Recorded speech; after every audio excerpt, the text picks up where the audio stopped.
মুর্শিদাবাদ লোকসভা কেন্দ্রে সিপিএম প্রার্থী মোহাম্মদ সেলিমের হয়ে নির্বাচনী জনসভা করলেন ডমকল জনকল্যাণ মাঠে কংগ্রেস বহরমপুর লোকসভা কেন্দ্রের প্রার্থী অধীর রঞ্জন চৌধুরী। সেলিমের হয়ে ভোট প্রচার ও এসে শাসক দলকে আক্রমণ করলেন, পাশাপাশি বলেন কোনোভাবেই কিছু করতে পারবে না। তৃণমূল মুর্শিদাবাদের বহরমপুর লোকসভা কেন্দ্রে আমাদেরই জয় হবে, শুধুমাত্র সময়ের অপেক্ষা। এছাড়াও বলেন ভোট আসলেই বিজেপি ও তৃণমূল শুধু এনআরসির ভয় দেখিয়ে রাজনীতি করে।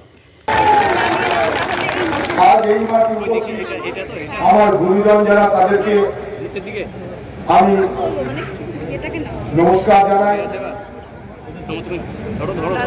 অভিনন্দন জানাই। আমাদের ঘরের মা, বোন, বৌদি, ভাবি, বুবু, আপা, তারা যেভাবে আজকে আমাদের সবাই উপস্থিত হয়েছে তার জন্য তাদেরকে আমার শ্রদ্ধা জানাই, সালাম জানাই।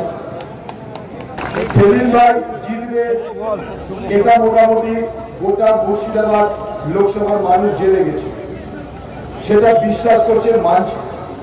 এখন প্রশ্ন কি জানেন? প্রশ্ন হচ্ছে সেলিম ভাই তার বিপক্ষ জনকে কত ভোটে হারাবে। কেউ বুঝে 1 লাখ, কেউ বুঝে 2 লাখ। এখন এইদিকে দর বাড়ছে, বাকি জিতা নিয়ে কারোর কোনো কথা নাই। কত ভোটে জিতবে তা নিয়ে বহু আলোচনা চলছে। আর তৃণমূল, এই দমকলের তৃণমূল ছন্ন ছাড়া মুর্শিদাবাদের তৃণমূল তৃণমূল এখানে সেলিম ভাই জিতবে এই কথা বলার আর অপেক্ষা রাখে।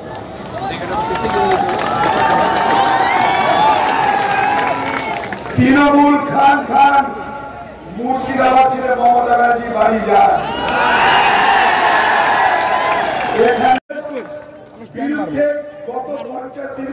মানে একটা বুথে রিগিং করতে দিব না। তৃণমূল যদি মুর্শিদাবাদে কোন বুথ দখল করে নিতে পারে, আমি রাজনীতি করা ছেড়ে দেবো। শুধু আপনারা বুথে বুথে এজেন্ট হন, তৃণমূলকে ভয় করা কিছু না।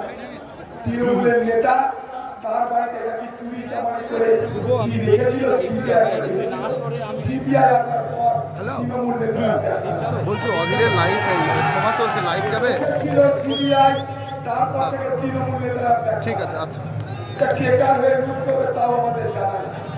পুলিশ একা লুট করতে গেলে তৃণমূল আর পুলিশের যত গুন্ডামি হবে, যত মস্তানি হবে, যত ষড়যন্ত্র হবে, সব রুখে তবে এখানে নির্বাচন কত মিলিয়ে নেবে।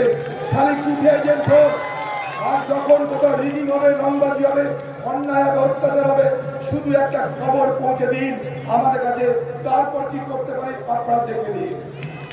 এলাকার মানুষকে ধাপ্পা মারতে মিথ্যা কথা ফালতু কথা বলতে। এই জনস্রোত যারা মুর্শিদাবাদ থেকে তৃণমূল আর পুলিশের যৌথ সন্ত্রাসকে উড়িয়ে নিয়ে গিয়ে ফেলে দিবে আগামী